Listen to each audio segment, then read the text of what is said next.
the Starfleet life with the USS Dauntless. Are you brave enough to be a Starfleet officer?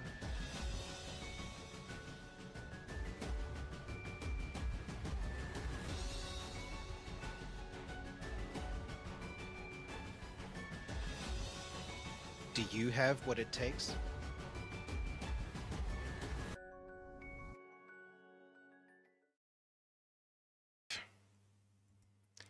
Greetings, I am Admiral Swart, Commanding Officer of the USS Dauntless, and this is the briefing with the Admiral for Stardate -25-1682.1.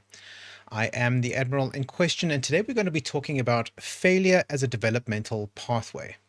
But before we do that, let's get the housekeeping out of the way. First of all, we record these most Tuesdays at 12:30 South African Standard Time here in the Dauntless Discord live. If you are an active duty member of the Dauntless crew, you're welcome to join us at that time in the screening room channel. You can participate in the chat, you can ask me questions, all that kind of thing. If you are not an active duty member of the crew, we also try to stream live to YouTube at the same time. You're welcome to join us in the chat there. It usually works.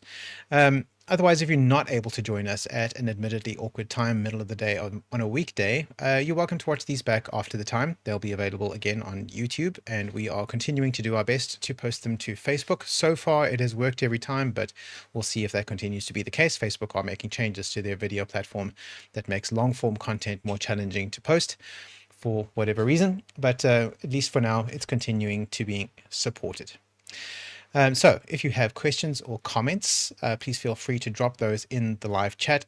You'll want to make sure that if your comment or question is directed at me, that it is tagged with me. You want to make sure that you mention me so that I see it on the other end.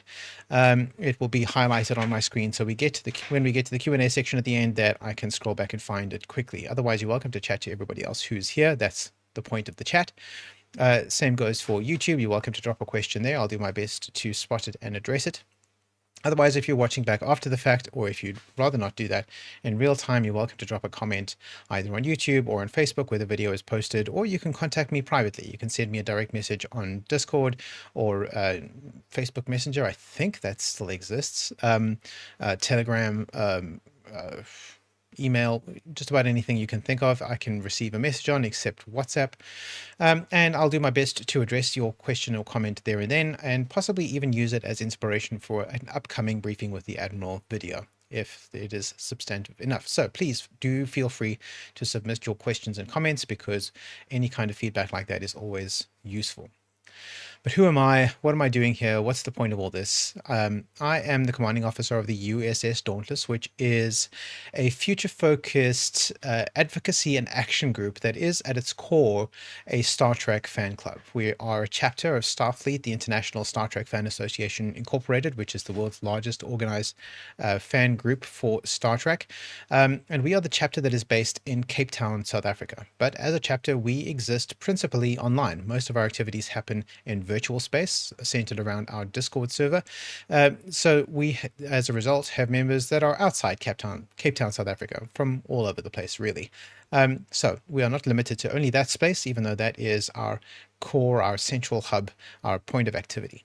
Really, Discord is where all the action happens. And from there, we go out and do real world stuff. All right, I think that's enough of that. Let us begin with today's briefing, which is failure as a developmental pathway.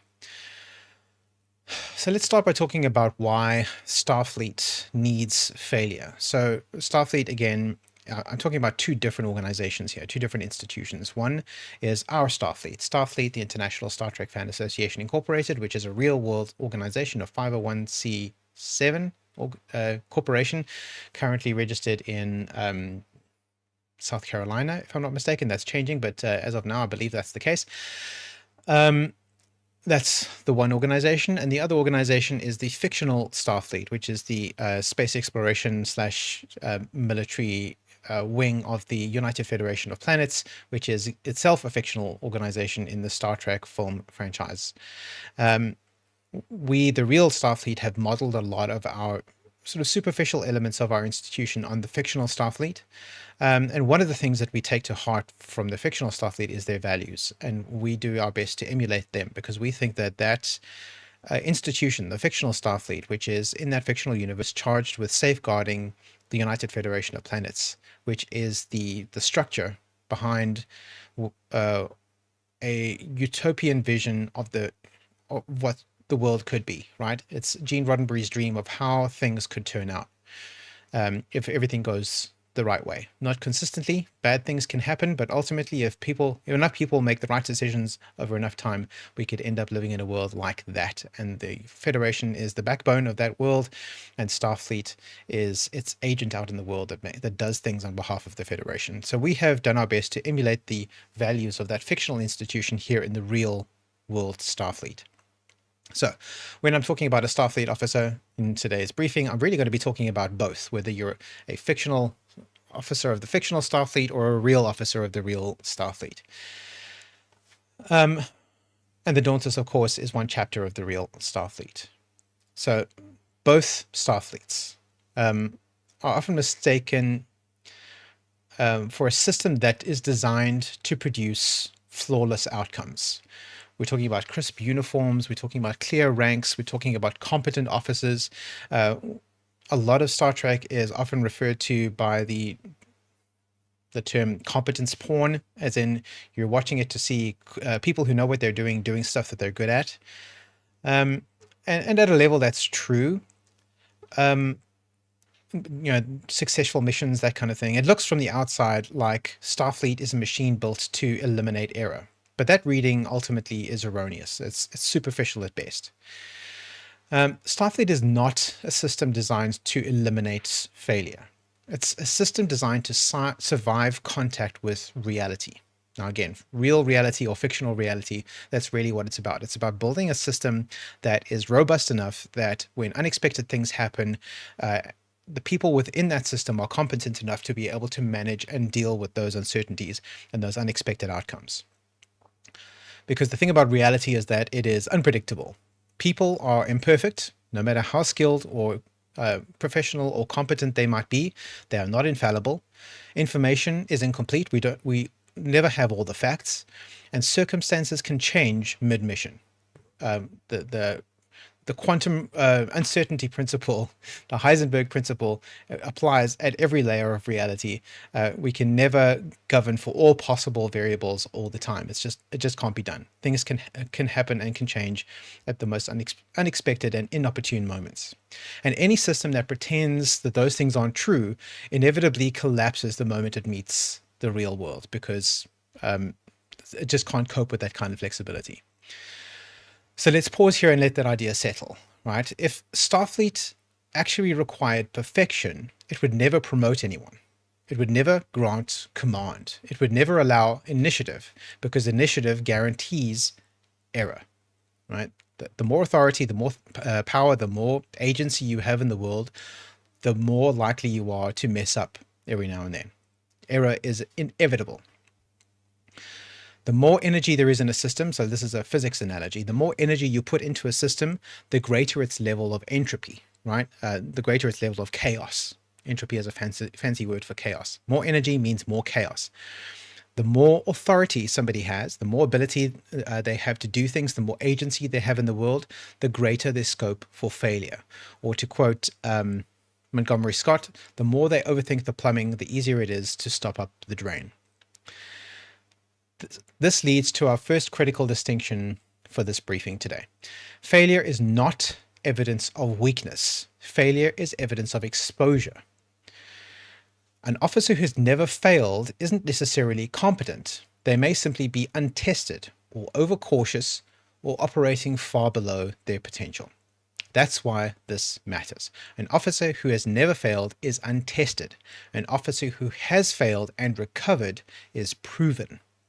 This isn't praising failure, it's identifying what kind of data failure produces. Produces information that is valuable to us and we can use to make decisions down the line.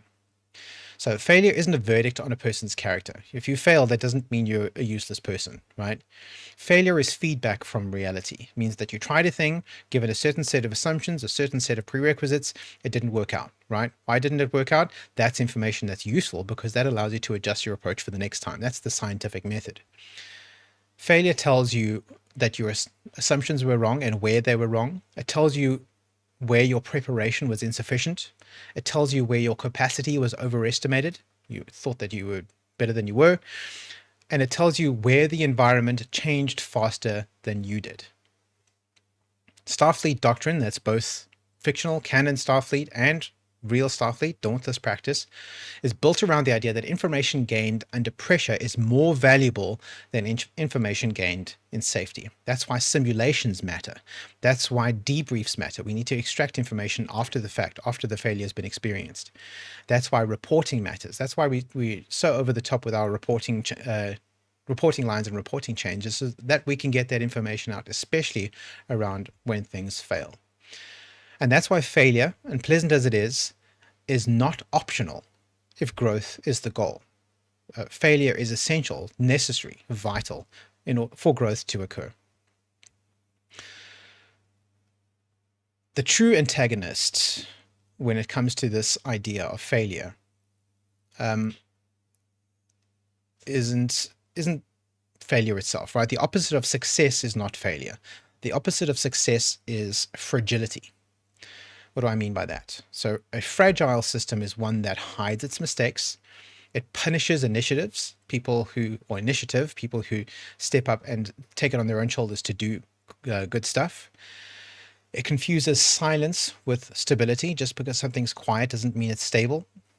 Again, the law of entropy means that silence basically just means that things are falling apart and you're not noticing. And fragile systems break suddenly and catastrophically because they're fragile, right?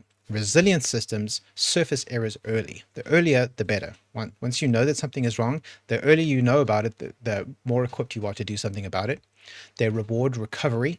So it's not about success necessarily. I mean, success is great, but we want to see you fail and then recover from that failure because that reveals character and also shows us that you're learning. A resilient system expects disruption. Right? So we know that things are going to change. We know that things are going to break. We know that the status quo isn't going to last indefinitely and that we're going to have to change things as we go. And resilient systems, as a result of those three things, grow stronger under stress. Now, Starfleet is a resilience-oriented institution, and at least in theory, always has been.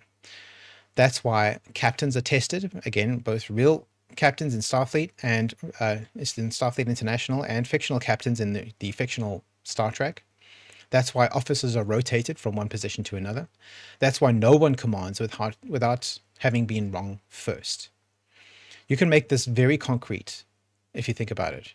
If the Dauntless wanted compliance instead of competence, compliance instead of competence, we just want a bunch of robot soldiers doing what they're supposed to do without ever getting things wrong, without ever making a mistake. We'd issue instructions and expect obedience. We don't do that. That's not how we do things. And that's not how things happen in Star Trek either, right? That's something that we've inherited from our core material that we watch. Even though they have a military style chain of command, nobody's following orders blindly. That's not how that works. If we wanted comfort instead of growth, we would avoid difficult conversations. Now, there's a difference between, I don't want to go down the rabbit hole.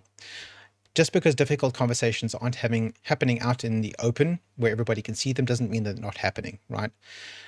We've spoken at length about critique in private and praise in public. And it's about how complex it can be to thread that needle of what public means in any given circumstance and what private means in any given circumstance. But there's a difference again between avoiding difficult conversations and confining difficult conversations to the appropriate group of people that need to be involved. If we wanted perfection, we would never let anybody try anything new. That's not how we roll. That's not the organization that we're in. So what are we talking about today? Failure is already happening on the Dauntless. quietly, constantly, inevitably. Look around, we're failing all the time. And that's fine. That's healthy. That's normal. What varies isn't whether people fail. What varies is whether we learn from our failures, whether we communicate our failures, whether we recover from our failures, and whether or not we disappear after we failed.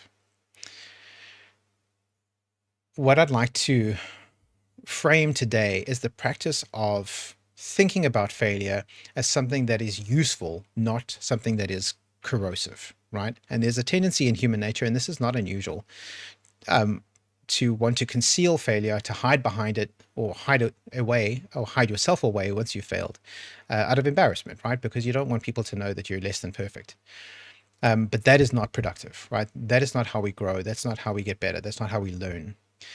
So today we're going to do that, right? We're going to try and turn failure into something that is useful instead of corrosive. And we're going to do that by not by lowering standards. We're not going to do it by excusing irresponsibility. We're going to try to teach ourselves, each other, how to absorb failure without being broken by it, right? Taking it on, owning it, having it be part of your story, and having it be a good thing. So today we're going to do three things. We're going to map the kinds of failure that actually occur in the Dauntless without getting too specific, but we're going to talk about the kinds of failure that we see all the time.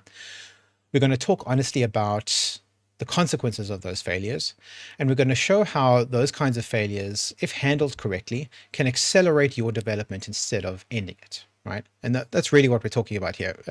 Accelerate or end, sitting down the middle is not stable, which we've already mentioned, right? Be reassured that failure does not disqualify you from this organization, right? Refusing to learn from it eventually will.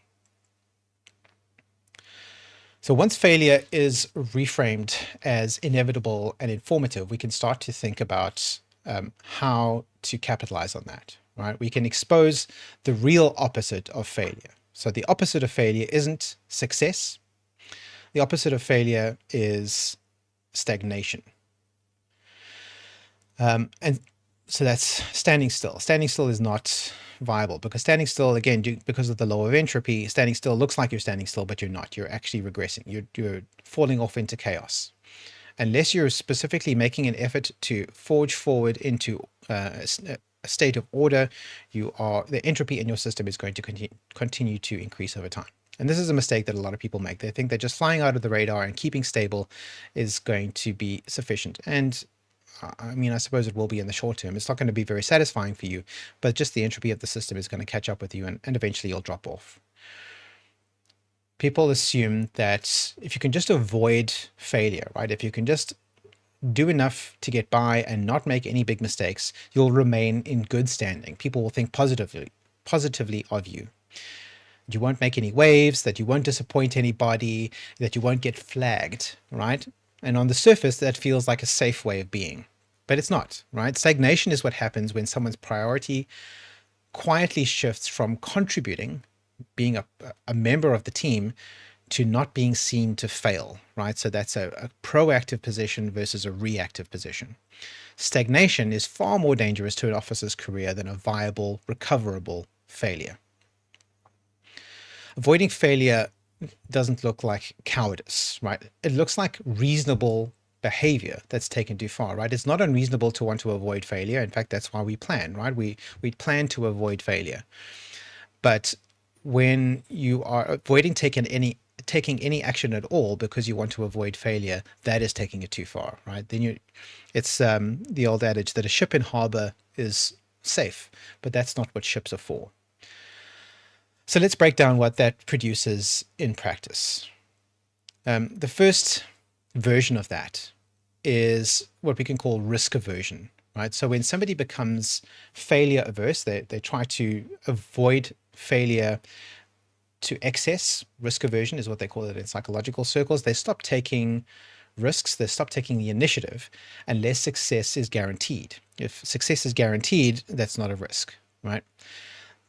People in that condition will only volunteer when the outcomes are certain, when they know that they're going to get it right. They avoid unfamiliar roles, which might put them in a situation where they are being challenged and being pushed to improve themselves. And they decline responsibility unless the scope is highly controlled. So unless they have an absolutely detailed task list down to the finest jot and tittle ahead of time, knowing exactly what's expected of them, they won't commit to that list. Any kind of vagueness, any kind of unpredictability, and they will stand aside and let somebody else do it. And from the inside, that feels prudent, right? You feel like you're being responsible by not taking unwarranted risks. But to everybody else from the outside, it looks like somebody who's never really under any pressure. They're just coasting by. And that's the key point. Officers who never take risks never generate data about their competence. You're never giving anybody else an opportunity to see just how capable you actually are. And command, the people who make decisions about facilitating the development of your career, does not have access to that data either. And they can't assess growth that never exposes itself. You might be developing yourself as a person on the inside and not telling anybody, but we can't see it if you're not being tested. We need to see you being tested. We need to see you testing yourself publicly, visibly, for everyone to see. Risk aversion quietly removes you from the consideration for trust, not because you did anything wrong, but because there's nothing to evaluate. We don't have any information to go on. We want to trust you, but if we don't know if we can trust you or not because you've never taken any risks, how do we know that we can? Second outcome, the second way that manifests is in over-escalation. And we've all seen this in every institution that we've been involved in. It's subtle and very common, right? People who are afraid to fail will escalate decisions upward unnecessarily. What does that look like? They will ask for permission to do things when they already have permission. They already have the authority to do the thing, but they'll ask for permission to do it anyway. They will, instead of making the decisions that they are charged to make, that is part of their job description, they'll just make that decision, day-to-day decisions. They will seek confirmation for their choices before they make it. And I don't mean like the first couple times while you're getting the hang of the job. I mean continuously over time. They will constantly escalate up the chain of command the basic decisions that they are expected to make, thereby absolving themselves of any responsibility for making those decisions and avoiding any risk for those decisions turning out to be wrong. Another way that manifests is in waiting for explicit instructions instead of acting on intent, right? So you know that the intent is, or when you know that the intent is for you to do this thing, this part of the project is your job and you're expected to go ahead and do it. But you're sitting there with, you're sitting on your hands playing Minesweeper on your phone or whatever, waiting for somebody to give you an explicit instruction to go and do that thing, even though you know everyone's expecting you to do it. That is this kind of thing. It's over-escalation, right? You're relying on people at the chain of command instead of on your own judgment and your own initiative, when it is more appropriate to rely on yourself. Now, of course, there are instances of any of those things where it is appropriate, where it's prudent to ask for permission or to seek confirmation or to wait for explicit instructions. And I'm not talking about those situations. I'm talking about mundane, everyday situations where you know that it's within your authority to do a thing, but instead of acting on your own authority, you're escalating those decisions to the people above you in the chain of command. It feels to you like you're being responsible, right? Like you're not running off half-cocked. You don't want to be that maverick officer who's just doing stuff because they feel like it. But operationally, it sends a different signal, right? What it does is I'm unwilling to own the outcome of my actions. That's what it's telling everybody. In Starfleet terms, this is dangerous, not in terms of physical danger, at least not often, but dangerous in terms of the potential future outcome of your career. Command depends on officers who can act within their intent, right? Knowing what they're supposed to do and doing it, executing their duties, not officers who freeze without instructions. We need you to be able to do your job without having to run it up the chain of command every single time. Over-escalation looks like respect for hierarchy, but that's not what it is. What it is avoidance of responsibility that's dressed up as diligence. It looks like you're trying to cover your bases by getting buy-in, but really you're just avoiding responsibility by getting the people above you in the chain of command to make the decision instead of you. And when I say you here, let's be clear, like everyone in this audience, I've done all of these in my life, right? I've been around. I've been an adult for a very long time. Sure, I've done all of this kind of stuff. And I'm sure every one of you has done or seen versions of this in your own life. So I'm not casting any blame. I'm not throwing any shade. This is part of the human experience and something we need to be aware of so that we can take corrective action in ourselves. The third sort of implementation or installation, or what's the word, incarnation of this kind of behavior is passivity. So failure avoidance turns into passivity, right? And that's the thing I've been talking about entropy. At this stage, the officer is still present. They're still on the Dauntless Discord. They're still saying hi when they join the meeting or whatever. They're still compliant. They're still polite, but they're no longer generative. They're no longer actively involved in producing or creating the Dauntless experience. They wait to be asked to do anything. They contribute only when they're prompted to contribute, when they're specifically requested. They stop proposing ideas, and this is a snag, because we know that our policy here in the Dauntless is that if it's your idea, it's your project, right? So proposing an idea brings with it the responsibility of seeing that idea through to conclusion. But people who are passive have no interest in taking on a project, so they stop even submitting ideas. And that means that they stop shaping outcomes. And this is the point at which people often tell themselves a comforting lie, which is that I'm just staying in my lane. I'm doing what I'm supposed to be doing. I'm not mixing it up or getting in anybody else's business. I'm just doing my job. And what's actually happening is simpler than that and more corrosive, is that you're no longer moving. You're standing still. Movement, not intention, is what careers are made of. If you're not moving forward, you are deteriorating. You're slipping back. Entropy is increasing and you're losing ground. And what this results in is career flatlining. So this is when stagnation becomes visible to everybody else. And it's not a disciplinary issue. You're not being punished. This in itself... Okay, no, let me rephrase that. Right, so your career flatlines, which means you're no longer advancing. You're no longer being granted any additional responsibility. You're no longer being recognized with things like awards or promotions or reassignments or anything like that. And it's not a disciplinary issue, right? You're not being punished. It's not a failure. It is arrested development. You're no longer moving forward. You're no longer developing in your career. So this officer isn't promoted. They're not selected for teams. They're not trusted with any kind of complex operations, and they're not leaned on in a crisis, right? When something goes wrong, nobody's calling you, not because you're incompetent, but because nobody knows if they can trust you or not, because they just don't have enough data to base that conclusion on. From that officer's perspective, the one who has a flatlined career, this feels unfair. But from command's perspective, it's only rational, right? You can't advance somebody whose limits have never been tested. I don't know if you're capable of taking on this job with more responsibility, because I've never seen what you do with responsibility. So it reframes promotion not as reward, but as risk assignment. When you're being given a position of higher authority, I'm taking more risk by transferring that risk onto you, right? I'm trusting that you have the ability to manage that risk and make the choices and do the work associated with it, knowing that failure is inevitable, that things are going to break. Not everything's going to work out every time, but I have to trust that you're going to be able to take the failures in your stride and learn from them, improve from them, on them, and make something better in the long run. Command promotes people, and when I say promote, I don't just mean rank promotion. I mean principally position promotion, being placed into positions of authority. Command promotes people it believes can absorb failure and keep going. So the key insight here is most careers don't stall because of failure. They stall because people stop trying. People know exactly when they stopped trying. They remember the moment they decided to just keep their head down. They can usually justify it. They've got all kinds of excuses and explanations for why they did it, but they recognize it. They know when that happened.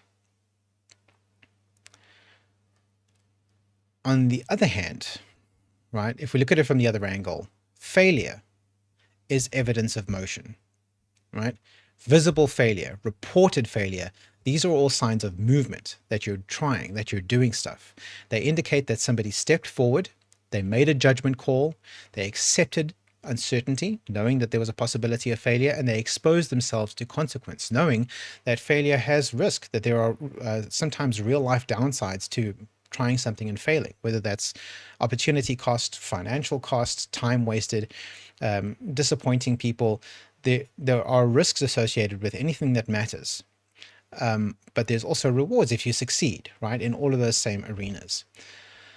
That's the raw material that leadership is made of. And this is the reframing that we have this in the Dauntless context, right? This is how we think of this. Command does not trust officers who have never failed. Command trusts officers who have failed, recovered, and kept showing up.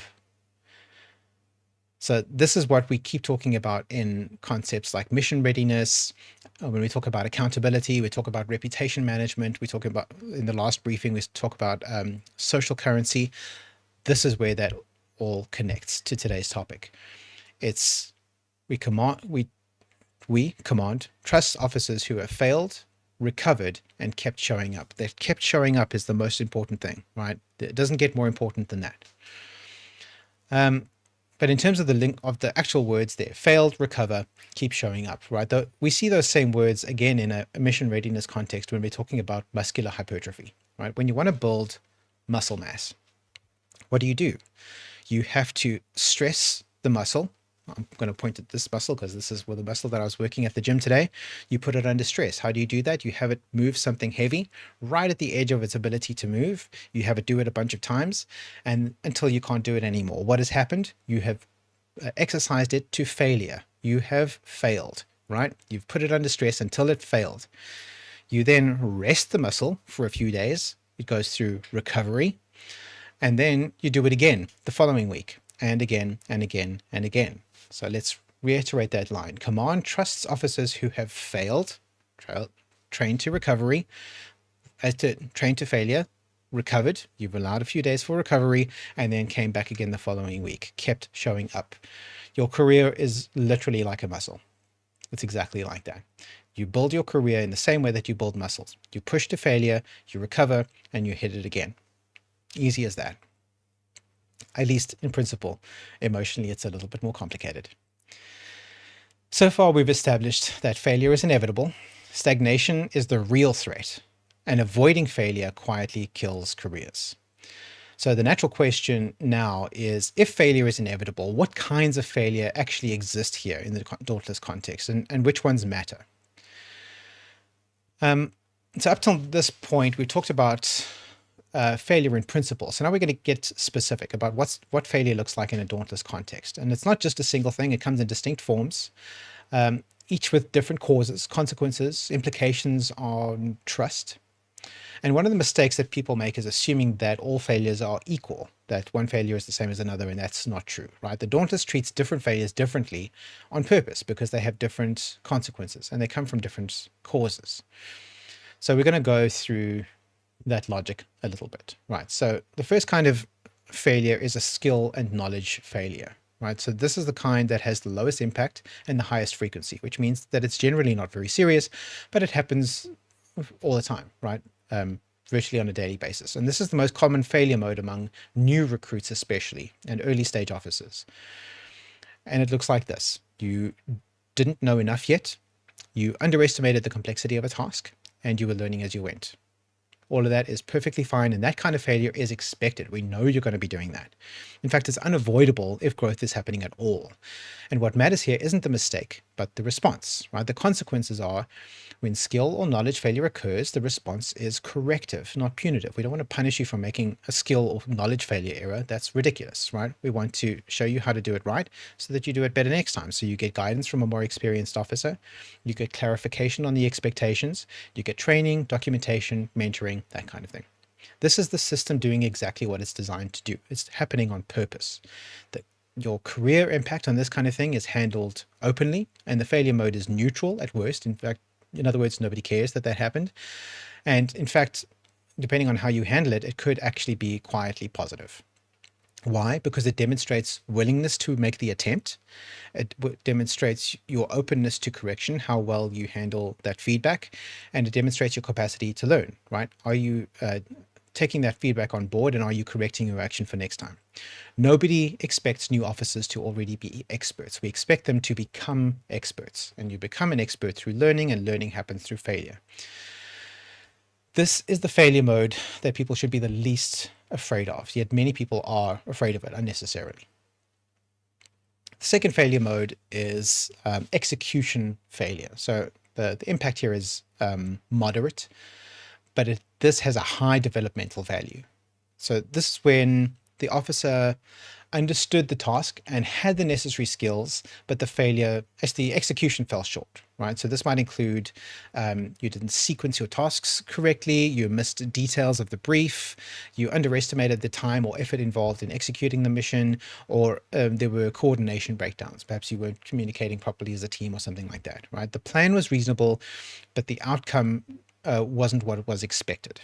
And this kind of failure is uncomfortable because it often happens after somebody has gained some confidence, right? You're no longer a junior officer. You've got some experience. You kind of feel like you know what you're doing now. And then you mess up, right? But that's not a coincidence, right? So the consequences of this kind of failure are debriefs. So we need to do a post-mortem, as it were, figure out what happened. We need to do process reviews. We need to figure out what went wrong in the process so that we can correct it for next time. And then we refine those systems or checklists or whatever, and we figure out what we can do to ensure that that doesn't happen again in the future. And this is where professionalism starts to happen, right? You're no longer learning what to do. You're learning how to do it better and more reliably. So this is when simply knowing what to do becomes competence. And the impact on your career here is often where future leaders are forged are at this stage. And why is that the case? Because leadership isn't about flawless execution. It's about diagnosing the failure, figuring out what went wrong, redesigning the systems, planning so that it doesn't happen again, and preventing repetition, right? Officers who respond well here to this kind of failure demonstrate maturity, not weakness. The third failure mode is a communicated commitment failure. So this is a low impact, high trust signal failure mode. So this is where the distinction between outcome and conduct becomes critical.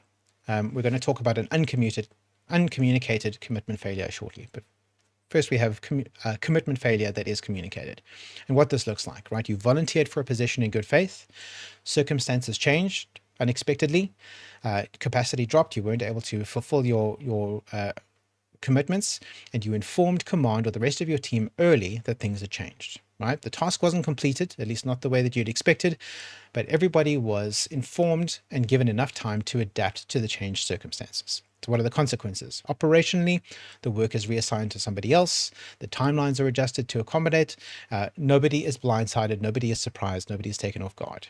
While there may be a little bit of disappointment, people might be irritated that this happened, nothing is disrupted, right? We just adjust the plans to compensate.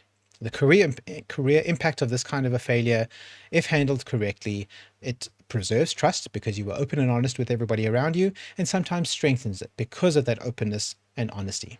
Why is that the case? Because early communication demonstrates situational awareness, your recognition of your place in the grand scheme of things, your role in the whole machine, respect for the team, both the people that work with you and the people up the chain of command for you, and ownership of the reality rather than ego. And this is why you can call this a quiet success. Even though the project failed, this is a success for your career because the task failed, but the officer did not fail. The distinction is worth making explicit, right? You want to think about what the difference is there. You didn't fail. The task didn't work out, but you did everything you could to make sure that that task was successful, even when things happened in an unexpected way.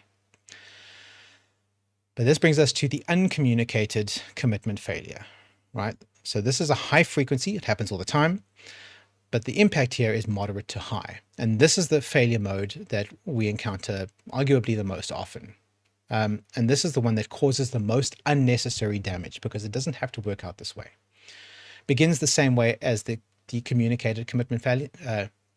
Communicated commitment failure. I don't know why I can't say that today. Begins the same way, right? So you have a sincere commitment to a project, best of intentions, circumstances change, capacity is reduced, but then instead of early communication, as soon as these circumstances have changed, this is where something critical goes wrong. Silence, right? The deadline passes, assumptions are maintained, and others are waiting for the work to arrive, but it just never happens. The work stalls, not because the task was impossible, but because the team was denied the chance to adapt. Nobody was informed that the circumstances had changed, and nobody was able to adjust their plans accordingly. People are blindsided, people are surprised, people are disappointed, people get cross because they weren't given the chance to adjust the plan to compensate for those changed circumstances. The consequences are that the failure damages trust because it wastes people's time. People were sitting around waiting for something when they could have been stuck in and working on it. It forces reactive scrambling. People now, after the fact or too late, have to jump in and do what they can to make the work happen unexpectedly without any advance warning. And it shifts burdens invisibly onto others. So the work that was yours, the responsibility that was yours, is now shifted onto the people around you by last minute, by surprise, blindsiding them. Even when it's forgiven, even if everybody agrees that you have justifiable reason for doing what you did, it leaves an emotional residue. People will think, oh crap, it's that guy doing that thing again.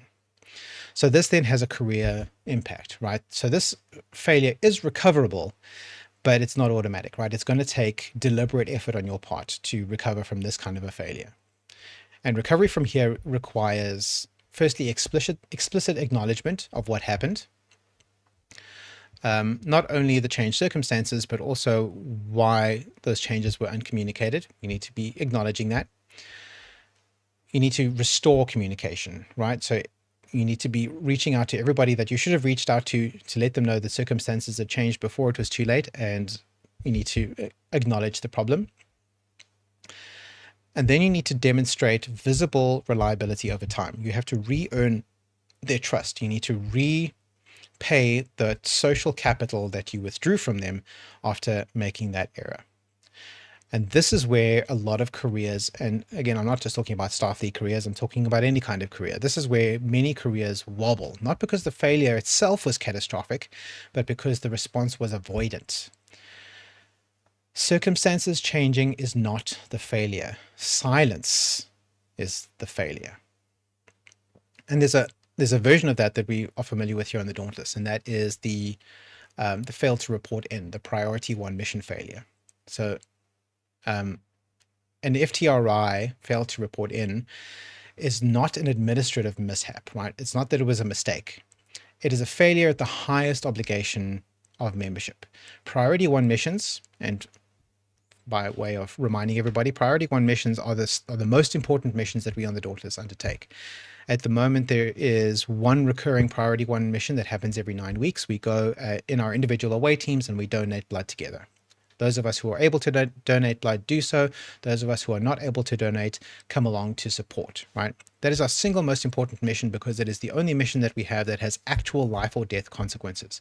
Most important thing, every active duty member of the crew is required to attend every single one of those priority 1 missions without exception. There are some fuzzy edges in that some away missions, some away teams don't have permanent donor centers in their sectors, so they have to line up the dates slightly differently. But for those who are in the normal sectors where there are permanent donor centers, you have to be there on that day. That you just have to. And by becoming a member of the Dauntless crew, you are agreeing to that commitment. It's even on the application form. Priority 1 missions are the clearest expression of what it means to belong to the Dauntless, right? There is nothing clearer than that. Failing to report to one of those is not a small thing. It signals that command was counting on you to be there, the crew was counting on you to be there, and you weren't there. This is a break in trust, and it must be named and not softened, right? We don't want to sweep that under the rug. It's very important. And the consequences of that are an FTRI. What is that? A fail to report in flag that goes onto your personnel file. And not only is it a big thing in red on the front page of your personnel file that sits there for a year, but as long as that is on your file, you are not eligible for any advancement opportunities. So no rank promotions, no rewards, no reassignments, none of that, right? So you effectively, it puts a hold on your career for 1 calendar year, or until you're able to prove to the crew that we should be trusting you, at which point it is removed, right? If you're able to make a strong enough case to command that you should be relieved of that FTRI early, then it may happen. So an FTRI formally records the failure, which was failing to show up to a priority 1 mission and failing to let us know that you were not coming. It resets your officer's standing, puts a hold on your career for an entire year potentially. And it requires active work from you to repair the trust that you've broken in your crewmates. Very, very important, really, really big deal. It is serious precisely because priority one missions matter. They are the most important missions that we have. And the career impact of an FTRI is where we have to, like, there's a balance that needs to be struck here. So first of all, it is a moment of reckoning when that is placed on your record. It's not an automatic exit. We're not kicking you off, right? We don't do that unless we absolutely have no choice. And it's not a career death sentence. It doesn't end your career forever. It puts a pause on it for 1 year, which is a long time, but it's not forever.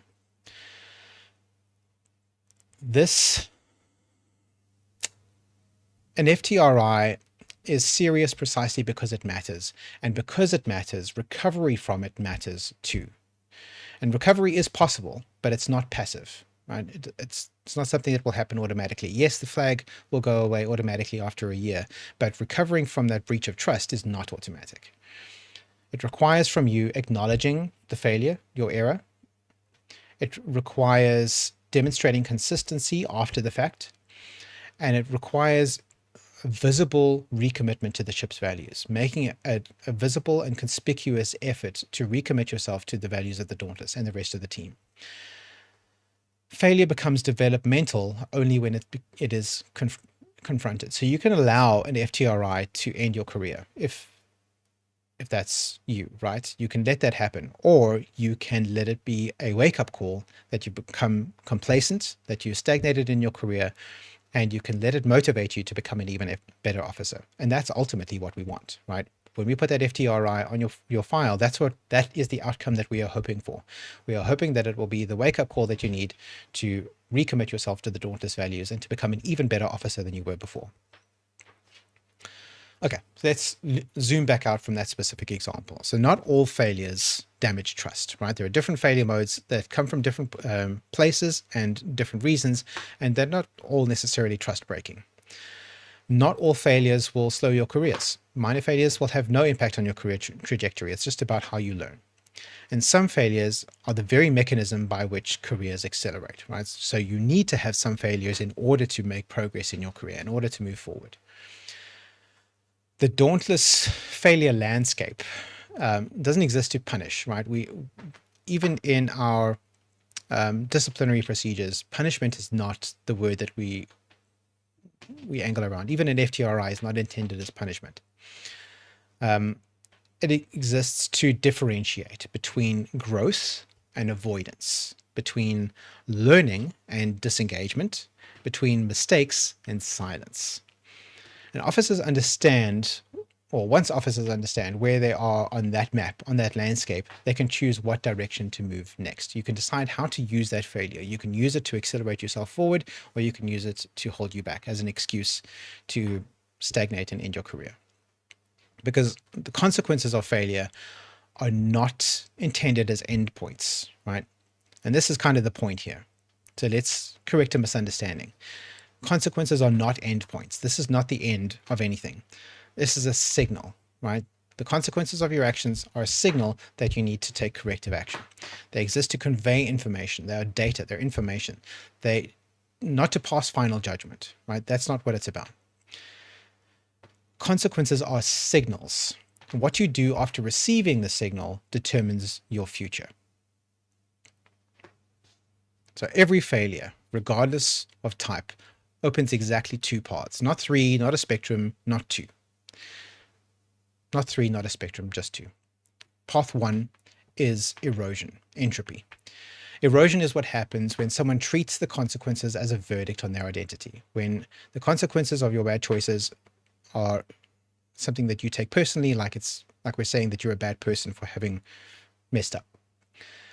This path is psychological before it's behavioral. So it happens up here before you start expressing it. And it sounds like I've damaged my standing in the community. Command doesn't want to trust me anymore.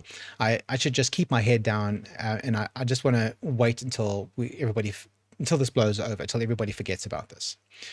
On the surface, erosion looks like it's calm, right? It looks like you're just sort of battening down the hatches and waiting for the storm to blow over. But actually, Internally, it's corrosive. So here's how it manifests operationally. If you just, once you've made an error, you just go like this and you wait for it to blow over. What happens is you withdraw from responsibility. You offer defensive explanations, excuses, instead of ownership of the issue. You hide away. You have reduced visibilities. People don't see you doing stuff.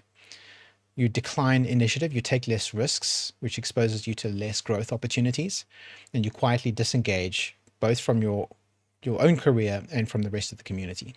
Nothing explodes, nothing triggers another flag, and yet over time, trust continues to decay.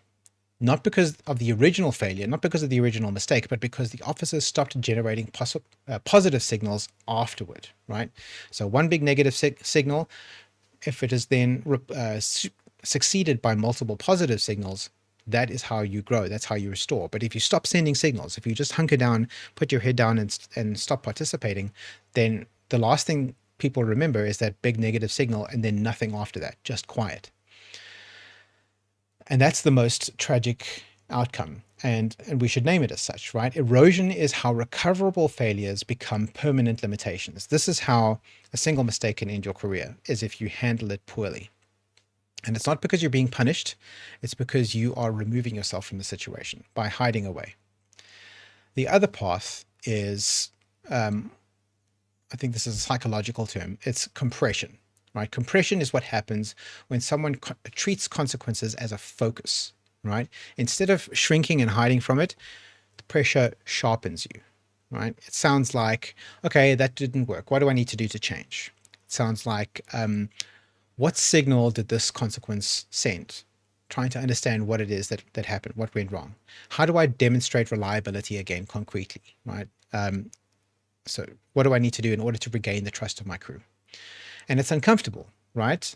Because it forces you to ask some difficult questions. It requires you to do some work. And some of that work might need to happen inside your own head. And that's not a comfortable situation to be in, but it is productive. Compression produces clearer priorities, tighter communication, which is essential. Like communication to an organization like ours is basically all we have. It improves follow through. So following your assignments through to completion. And it demonstrates a visible recommitment to the Dauntless community and the Dauntless values, which people can see. And that is what makes them trust you again. And that's the crucial point that a lot of people don't realize. Compression is often how officers gain trust faster than they had it before, right? So that mistake, even a big mistake, can act as a springboard to an even greater position in future. Because once you've taken the right steps, once you've made the right choices in dealing with that mistake, with that error, where you are now is a place of being intentional. You're making active choices on how to manage your career. You're being predictable, so people know what they can expect from you. You're being present. People know to trust that you're going to be there. And you are visibly learning. People can see that you are actively improving on yourself and becoming a better officer. Failure concentrates attention. It makes people look. And if it's handled correctly, it accelerates growth, even a big error. So why do the consequences exist at all, right? Why do we have things like crew evaluations, reputation, which is informal but present, promotion readiness? These are all memory systems, right? They exist to answer three questions over time. First one is, does this officer learn? Does this officer adapt? And does this officer remain engaged after difficulty? That's it, right? I mean, yes, we want to keep track of everything that you've done, but why do we want to keep track? It's because of those three things. We want to see how you're developing over time. It's not a scoring system. It's not a moral ledger. We're not weighing up whether you're a good boy or a bad boy to send to Father Christmas. This is institutional memory, right? We need to know what you've been doing over time so that we can see how you're developing as an officer. And this is an important framing for, especially for people who fear having something on their record. Having something on your record is good, because if we can see that you were at a low point in your record here, but you're now at a high point, we can see that you've grown. That growth curve, that looks great. That's what we're looking for. That's what we want to see. A failure that is followed by growth is not a black mark. It's evidence that the system worked, that you were a better officer now than you were back then. So I want to demystify the process and hopefully remove some unnecessary anxiety from how we handle failure. So after a failure, command isn't asking, did this person fail, right? That much is obvious. We already know if you failed or not. Command is asking, did they disappear? Did they communicate? Did they apply the lesson? Did they keep showing up? Those are the things we're looking to see. And those behaviors are far more productive and far more predictive of future leadership than having a clean record. A clean record, it basically gives us no information. An officer with one visible failure and a strong recovery is often a safer promotion candidate than an officer with no visible failures and no tested resilience. So let's bring this back to personal agency. I keep knocking my microphone today. Consequences narrow your options, right? When you're in a situation of failure, you'll tend to find that your choices are limited in dealing with that. You no longer have full agency, you now have a limited agency. But it also clarifies the choices that you have. After a failure, your path forward is rarely ambiguous. It usually involves fewer commitments because now everybody's eyes are on you. Clearer expectations. Everybody wants to be quite sure that you know what is expected of you now. Closer scrutiny, everybody's watching you very closely, and higher standards of reliability because now people really want to see what you're going to do after this. And that's not a penalty, that provides structure, right? Structure is what allows people to rebuild trust without guessing. A lot of that ambiguity is taken away, that uncertainty is taken away. You can start to rebuild that trust on a very secure scaffolding that's now been placed around you. Think of it as, well, yes, scaffolding around a building site, right? You can use that scaffolding to climb up that trust ladder in a way that is quite clear to you and to everybody around you. The ship doesn't expect you to undo the past, right? It expects you to act differently in the future. And that's the covenant, right? Let's talk about the covenant. More about the covenant later. Okay. Core message here is that failure doesn't end careers, disengagement does. Consequences don't stop progress, they redirect it, which leads naturally to the next question. If consequences are signals, how do we deliberately use them to rebuild trust and even strengthen your reputation? So far we've established three things. Failure is inevitable, it's going to happen. Consequences are signals, not verdicts. And recovery is possible from almost anywhere on the map, on that landscape. So now we can look at the critical question that every officer has after a setback. What do I actually do now, right? And this is where a lot of people get it wrong. They make the wrong choice, not because they don't care, not because they're not invested in the outcomes, but because they default to instinct, to emotional thinking instead of strategy.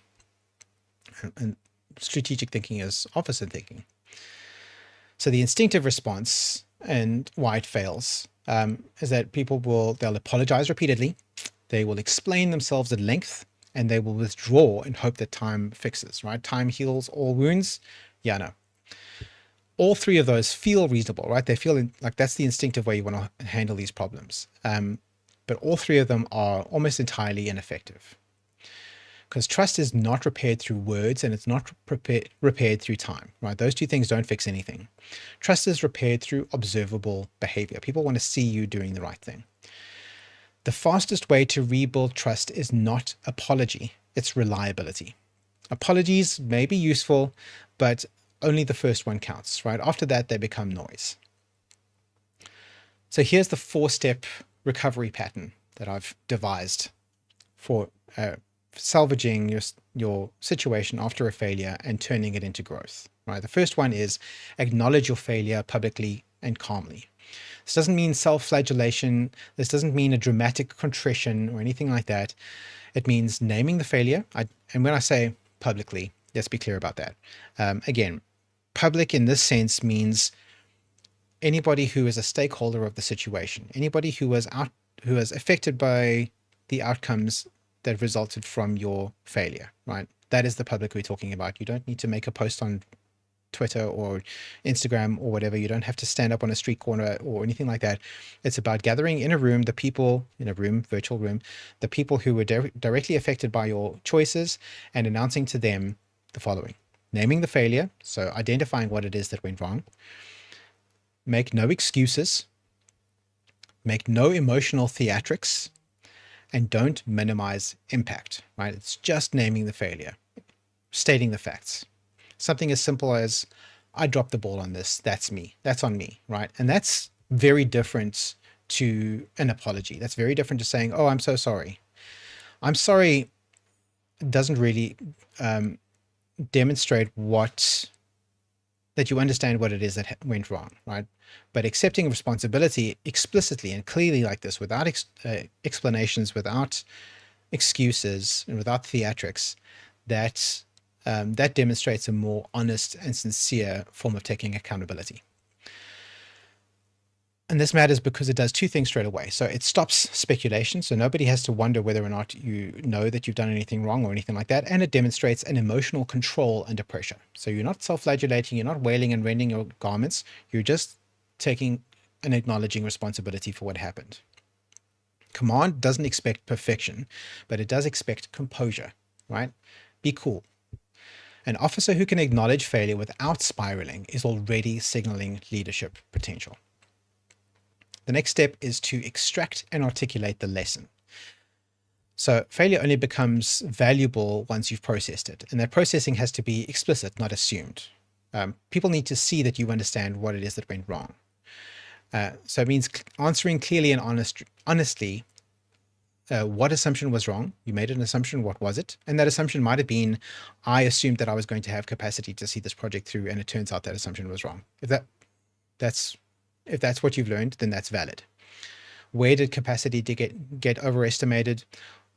What signal was missed? Did you not read an email? Did you not message the right person at the right time? That kind of thing. What will be done differently next time? In other words, what have you learned from this? And that's where a lot of people will stall. They feel the lesson emotionally, like they feel that something has gone wrong, but they never articulate to the stakeholders what it is that you've actually what you've understood about what went wrong, right? And it needs to be explicit. It needs to be clear. And an articulated lesson is a lesson that you actually haven't learned yet. Unless you put it into words for other people to hear, nobody can know whether or not you've actually learned that lesson.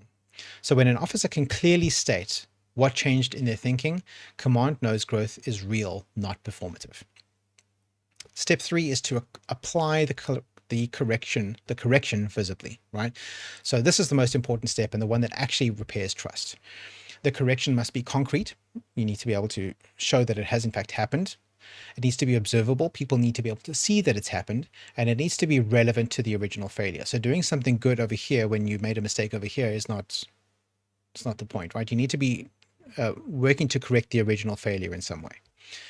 So what does that look like? That could be something like maintaining tighter communication on future projects, breaking your commitments down into smaller pieces that are more manageable, escalating earlier, but again, not unreasonably, being more conservative in your planning, don't overestimate your capabilities, being clearer in your reporting so that everybody knows what's going on, that kind of thing. But it needs to be visible. Everyone around you needs to be able to see that you're making those corrections, or else you might as well be doing it in Schrodinger's box, right? It's everyone guessing whether or not it's happening. It needs to be visible and clear to the people around you in order to engender their trust.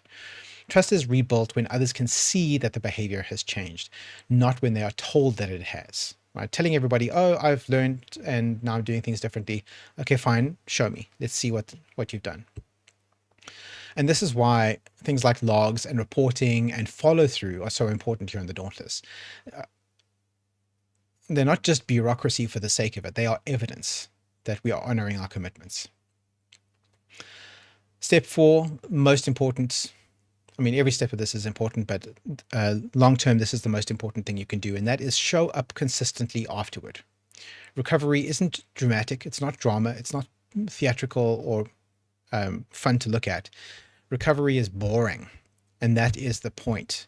Consistency does more to rebuild your trust than intensity ever will. And that means showing up when you're expected, meeting small commitments reliably, even if it's just submitting your monthly crew report, but doing it every month on time, staying communicative, and not disappearing out of embarrassment. Just because you're embarrassed doesn't mean that you get to drop off the face of the earth. We still need you to show up. We still need you to be there. Reliability after failure matters more than performance before it. Let me have a sip of my beverage. Let me say that again, slightly differently. Officers who recover well from failure are often trusted more than officers who have never been tested. Why? Because command has now seen something valuable. They've seen how you behave under pressure, how you respond to disappointment, whether you vanish or whether you lock in, and whether or not you learn or whether you deflect. An untested officer is a question mark. We just don't have enough information about you. A tested and recovered officer is a known quantity. We know that you can handle it. That distinction matters enormously when it comes to assigning responsibility.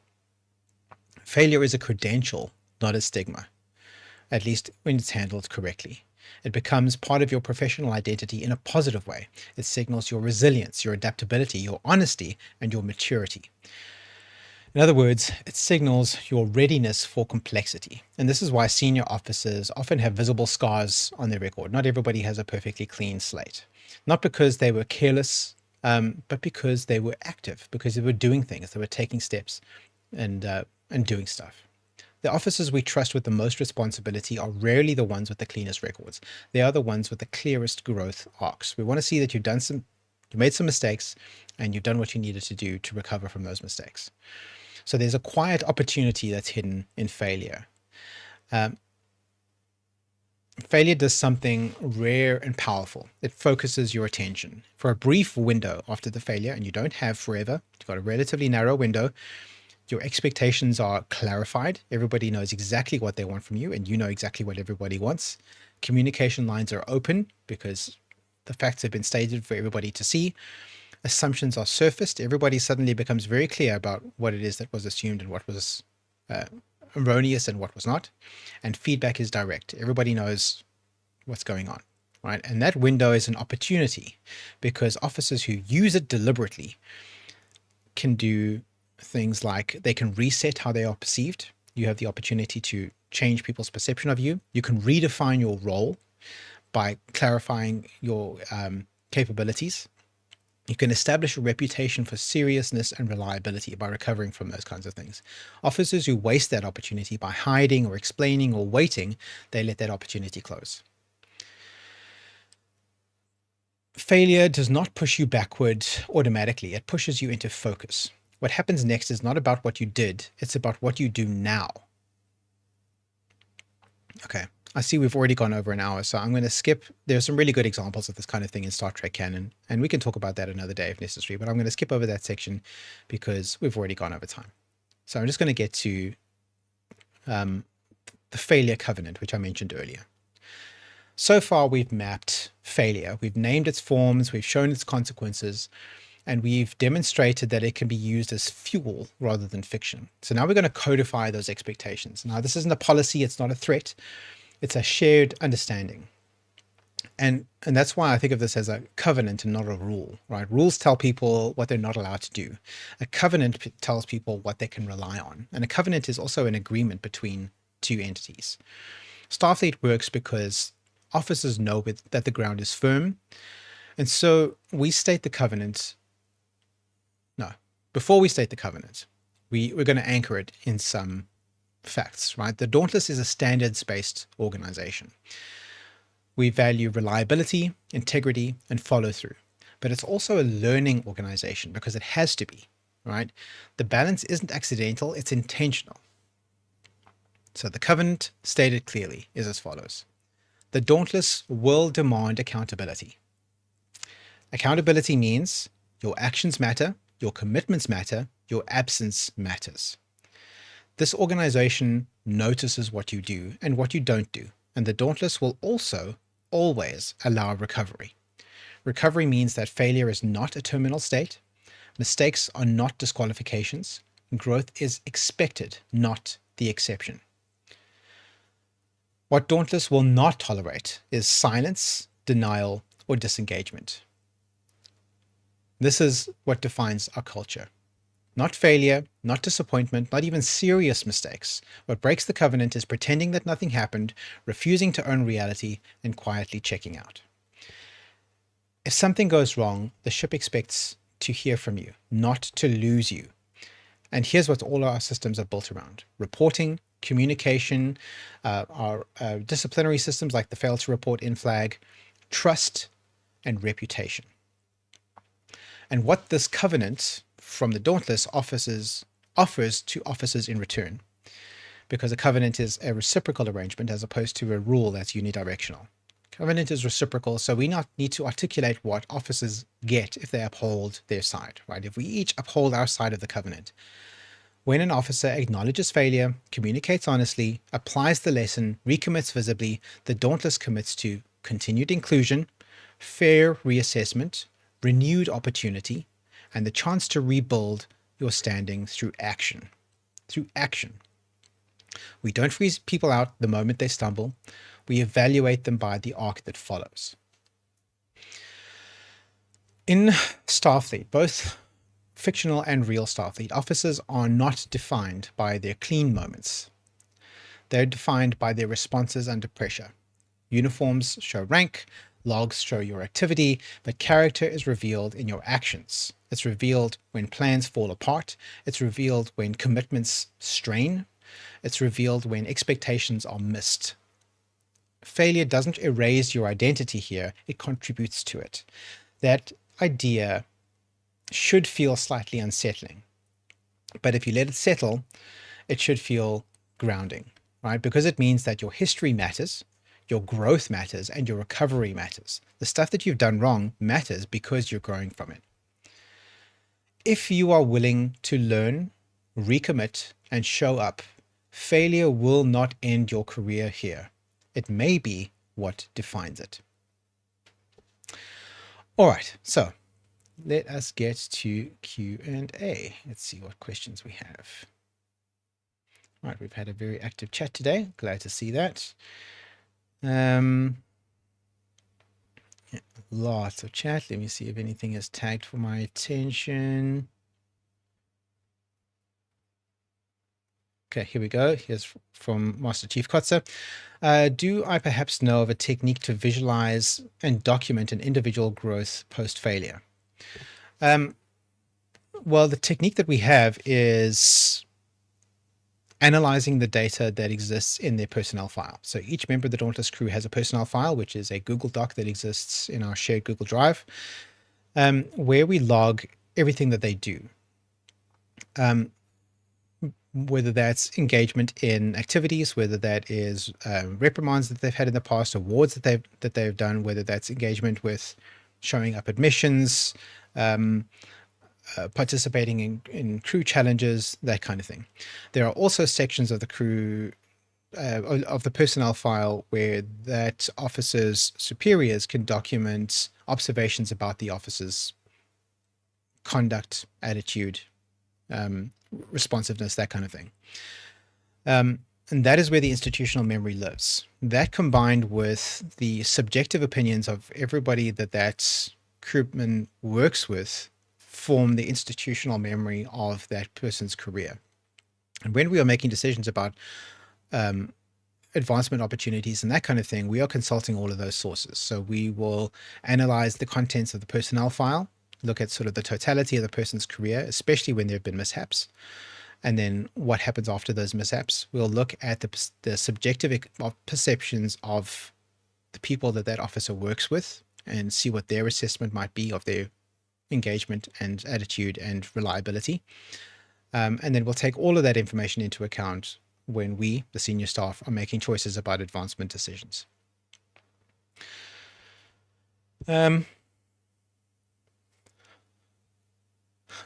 Part 2.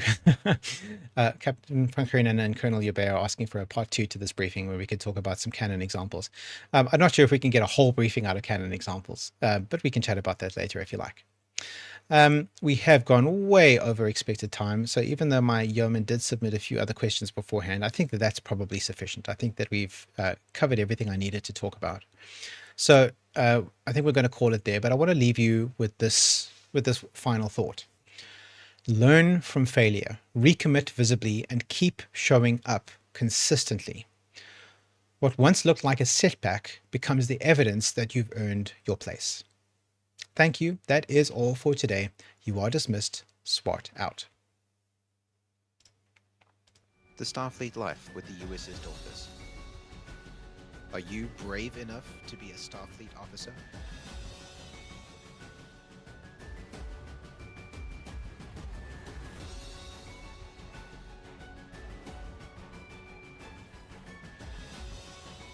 Do you have what it takes